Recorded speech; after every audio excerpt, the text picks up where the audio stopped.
ka maatrasan ng sasakyan. Bakit? Tumigil doon sa harap niya eh. Sasakyan. Hindi na makaandar. Eh bakit siya sa harap niya tumigil? Ginawa siyang kalso eh. Sa harap niya tumigil. Sa harap. Ibig sabihin nakasunod ka. Bakit ka nasa gitna? Dapat nasa gilid ka. Tatahi. Oh. Ah, nagtahi.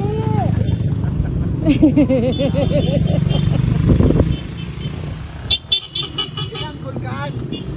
Kaya kuya, imaliin. Hindi yan. Ito, yun. Yung gitna. Yan, gitna malaki. Oh, nakapunta na kami dyan eh. Kaya tinuturo sa ano eh. Yan sa libro eh. Ito ang bubukan eh. Hindi yan. Mali yung libro. Sa libro ah. Oo nga eh. Niloko tayo, wala pagkabata. Oo nga eh.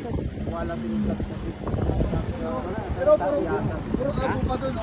Yung gitna ang ano eh. Hindi nga kita dito. Nung nga pumunta kami, akala namin yan. Wala, nandun pala. Nagkabayo pa kami. Nagkabayo kami dyan, Kuya Bong eh. Nagbayad kami ng kabayo. Ay, hindi na kami punta doon sa pinakang ano.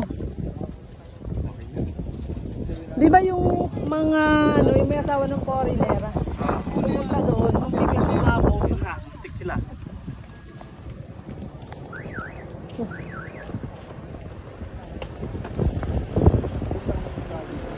Grabe, mas puti ka pa sa akin? Ha? Paano nangyari yun?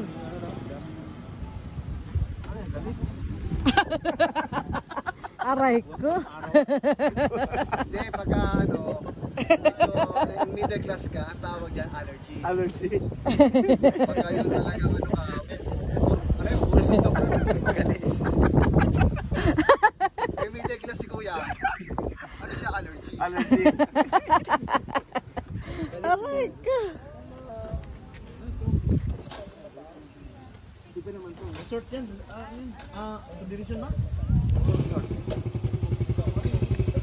Nahulog na tayo ng grupo. Nawala eh. Ay, pa pala. Ano pala, biyak pala. Hindi naman tayo dyan Ano to? Hotel to o ano? Hindi naman tayo dyan na. Ay, pala yan. Hotel no? Motel. Motel. Hotel? Ganunan lang. Ganun. Motel daw, bros. Ha? Motel.